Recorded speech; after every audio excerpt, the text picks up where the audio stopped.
Alright guys, we're here with Griffen, Gamrat, who got what'd you get? 32. Top 32 with CYBERSE Eldlich. Pretty sweet deck. Let's get into it. Alright, so I played 20 hand traps because, you know, math and 60. So 3 Nibiru, 3 Ash, 3 Ogre, 3 Droll, because, like, I respect combo. It's, like, okay against, like, prank kids. 2 Veiler, because it's, like, not okay against prank kids. And then 2 Bell, because it's pretty good against prank kids. And then, like, this is also just fine against a bunch of other decks. It's even good against like Flunder because I play the DPE stuff, so like they get greedy and they go for Ostrich and you can bell that.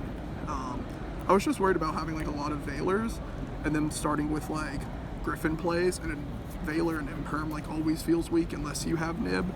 And in 60, drawing like a hand trap's pretty, you know, likely, but drawing specifically Nib is not. And then 1 Lancia because of Dagda, and then 3 Imperm. I just think it's a little bit better than Veiler because it's like a good 6 card and whatnot.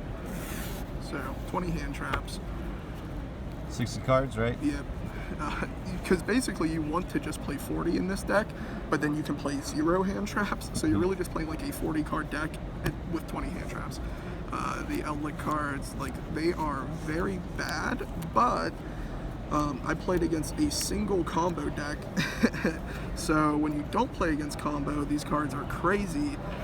So I usually just side them out going like first or second against combo. But yeah, you just need it. It sounds like you wouldn't need it, but when you don't have like the right package flowing and you just have your like normal summons, like you have like no follow-up, and you give combo decks like literally like a bunch of turns because you can't kill them, so you actually need a way to end the game. Did you ever miss the second Hakiro? No, this card's like super weak. Like none of like the scary combo decks really care about getting something DD crowed.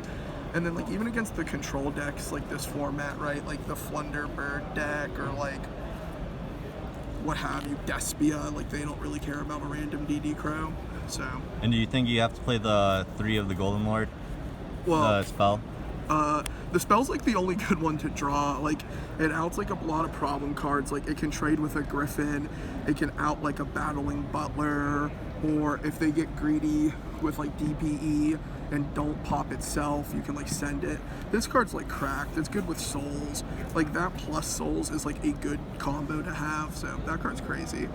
It's like the only one like I don't side out of, and then like obviously the one of Golden Lord has to stay in.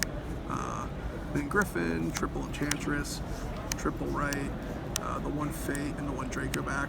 So a lot of people do play 2 of this, but it's not like a Prank Kid deck or like a Phantom Knight deck where like chain blocking is important, and like discarding outside of like a hand with a bunch of Eldlich traps isn't good.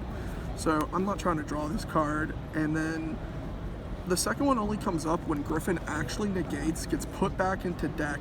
This somehow sticks around and you need the Griffin back, and it's just like not likely. So I didn't really miss the second one. It never came up, but you know, a lot of people do play 2, so maybe there's something to that. And then the 9 normal summons, like I tried Signet Mining, I tried Small World, because Small World can get you to anything, a hand trap, a souls, a water enchantress, but you just run out of cards. And the combo decks are so good, and like the control decks are so good this format, that when you're trying to play with like 2 or 1 less card, it's just rough. So just the standard 9 normal summons. And then 2 souls, 1 illusion, and 2 prep. I really don't feel like you need this card at more than 1 in this deck specifically, because the Linked Disciple puts like one of the bricks to the bottom. And like that's like the only reason to play more than 1, outside of like drawing like a bunch of these cards together. Sometimes the second one is nice because then you can like resolve souls again, but it's like so niche that I'd rather just have an extra draw on occasion to get to more hand traps, since like the base decks and all those like 60 card pile of decks are just like so good. And then of course the Fusion Destiny package. Yeah, one of the nice things about this deck is that like you will always draw a brick, but it can just go to the bottom with Linked Disciple. And then Foolish and Scythe. Foolish is just like another Enchantress, but it can also be Golden Lord or Dotscaper. And Scythe is just crazy. I never got Scythe. I played 12 rounds and didn't get hit with it once, but I did it every round. So for the extra deck, 2 of this, like the needle fiber, Celine, and access code. I made this a bunch at like locals, but didn't make it once this tournament. Instead, I would just like go into Celine with the Charmers. I would still play it though, because a lot of the times you just need a way to get to access code when you're trying to win the duel with like just like a CYBERSE card. There's not a lot to do. So like being able to link climb into like a Charmer, bring back one of their tuners, go into needle fiber is pretty good. And then the Charmers, because all your normal summons can be the light Charmer or the dark Charmer. This card actually has a bunch of crazy things that can bring back this format too, like Ogre or Lancia, and then like any tuner, so like even a Veiler can get you to access code. 1 Phoenix. It's like one of the only flex spots, and it can be like CYBERSE or like Unicorn or something, but Unicorn doesn't come up a lot because you're often locked into Link 2 or lowers, and this can like help clear like the fate that sticks around so that you don't have to worry about it next turn, or so like DPE can pop something better. This just for turn 3, so that like your normal summons can be a 1-card Dark Charmer, because they're already a 1-card Light Charmer, but this one's Dark, so that helps get to the Dark Charmer. This is for when you get like nibbed, you can turn the token into Link Spider, and if you have an extender, you can make your Anaconda. Or sometimes like you get hand trapped early and you need like the Brave token to be an effect monster. Dagda, DPE, and then like 2 Anaconda just to like play around nib. And then lastly, the Link Disciple for the normal summons. For the side deck, I'm already playing 20 hand traps, so there's not a lot of other hand traps you can play. But Gamma's obviously crazy. I drew Gamma a lot, and it was nuts. Lancia, just because there's like some matchups where like you might want to take Scythe out, or this is like pretty cool with like Dagda, because a lot of the times when you're going second, you're siding out of Scythe, and playing this deck without Dagda feels like pretty weak. So if you side into like another Lancia and you drop Lancia, then like your Dagda has like another card to get to that doesn't feel as bad as drawing like Scythe would. Then 3 Twin and 3 Lightning Storm, because the idea was just I could play 0 back row removal or 6, because if I play 3, then I'm never going to see it in 60. This card's nuts for all the matchups I was afraid of.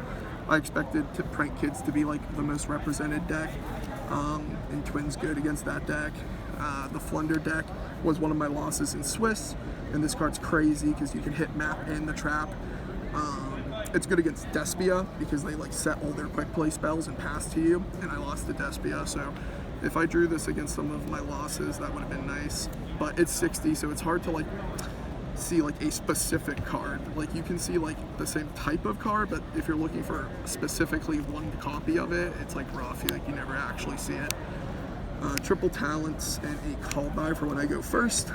A lot of people just play like Sanctum in this deck for whatever reason. I couldn't tell you why. I mean, Scythe is crazy, but I don't think it's that crazy.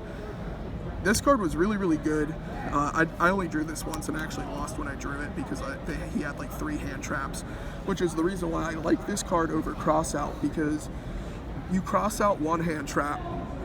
And in some decks it's different, right? Like in base, when you're putting up a bunch of negates with like Baron or whatever, crossing out like a hand trap is good because Baron deals with the 2nd or 3rd hand trap. But in this deck, you don't put up negates if you don't open Water Enchantress. So when they Ogre or Ash or Veil or something, and you're trying to keep playing, the 2nd hand trap like just always gets you. So this can like deal with the 2nd hand trap, or at least like get to look at their hand to play around it, even if like you can't like you know, sometimes like they can have the 2nd hand trap, you can just put back an engine piece, which like happened around like 10 and 11. My opponent had all hand traps and like 1 starter because they were playing Prank Kids, so they had 1 Prank Kid, 4 hand traps, and I got hand trapped. I looked at their hand and I put the 1 Prank Kid back, which like Crossout would not have done. So yeah, there's really nothing I would change for like this format that's only going to last for like another week until the Despia deck comes out. This deck might just be unplayable because Super Poly's so crazy, but yeah, that's it. Is there any shout outs you want to give? Yeah, shout out to the boys at Locals. We have a group chat called Erie D, so shout out to them. They know who they are. Shout out to Tommy. He's an OG. Yeah, we go way back. Yep. All right, well, thanks, Griffin. Yep. It's a great profile.